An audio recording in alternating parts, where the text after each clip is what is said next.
No objection certificate, PCC, bank account, bank statement আপনার অরিজিনালটা, তারপরে হচ্ছে আপনার কভার লেটার, অ্যাপ্লিকেশন ফর্ম, পাশাপাশি হচ্ছে ইন্স্যুরেন্স, আকামা translate, ticket reservation, A to Z আপনাদেরকে রেডি করে দিতে পারবো আমি ইনশাল্লাহ। আসসালামু আলাইকুম, আপনাদের মাঝে আজকে নিয়ে আসলাম পোল্যান্ডের ওয়ার্ক পারমিট। এটা অরিজিনাল অথেন্টিক ওয়ার্ক পারমিট এবং ফুল প্রসেস করে ফুল ফাইলটা রেডি করে আপনাদের সামনে রাখলাম। আমাদের সাথে আছে রোমান ইসলাম ভাই। কি অবস্থা ভাইজান? আলহামদুলিল্লাহ। আপনার দেশের বাড়ি কোথায়? সিলেটে। মাশাআল্লাহ।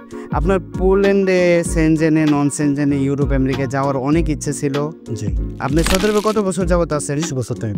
20 বছর যাবত আছেন। আচ্ছা, আপনি তো ছুটি দিছিলেন কয়েকদিন আগে। ছুটিতে আমি 6 মাসের ছুটি গেছি। 4 দিন। কালকে আসছেন? কালকে আসছেন। যাক আলহামদুলিল্লাহ। আচ্ছা, আপনার একটা ফ্রেন্ড ছিল সৌদি আরবে, ওই ফ্রেন্ড আমার কাছে এসে ফাইলটার জন্য আবেদন করে আমি ফাইল রেডি করে দিলাম। জি। আচ্ছা, আপনি এম্বাসি ডেট পাইছেন কতদিন আগে? 3-4 দিন আগে। আচ্ছা মাশাআল্লাহ। আপনার ওয়ার্ক পারমিট আসছে কতদিনে? আপনার ওয়ার্ক পারমিট পাইছে 1 বছরে, আর ডেট পাইছি 6 মাসে। 6 মাসের ভিতরে। যাক আলহামদুলিল্লাহ। আমি ছুটি 6 মাসে গেছি, 4 মাসে মাথায় আমি ডেট চলে আইছে। যাক আলহামদুলিল্লাহ।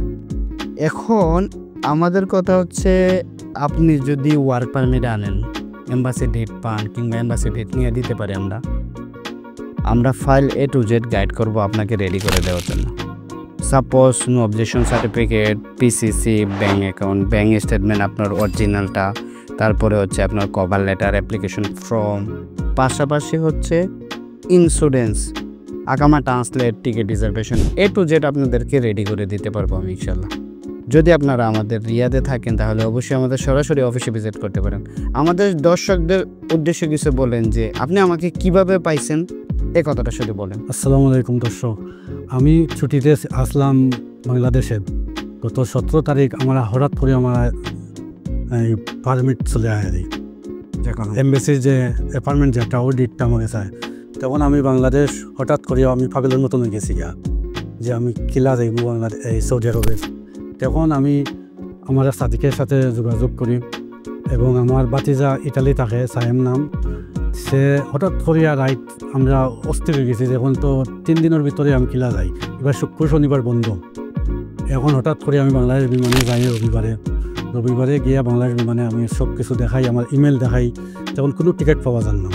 তখন এক স্যারে আমার হইল যে আছে 1st ক্লাস, এইটা একটু ইমার্জেন্সি টিকিট কেটে আপনি সৌদি আরবে। যাক আলহামদুলিল্লাহ। তখন এই স্যারে আমার হঠাৎ করে দিয়া আমার একটা টিকিট বাড়ি করে দেওয়ার পরে আমি সাথে চলে যাই রিয়াদে।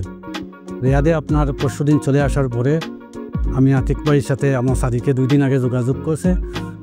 2 দিনের ভিতরে আতিক ভাই যেরকম হয়েছে, আমার ডেটও সময় নাই, কারণ আতিক ভাই 2 দিনের ভিতরে আমার সব ফাইলগুলো রেডি কমপ্লিট হয়ে দিছে আলহামদুলিল্লাহ।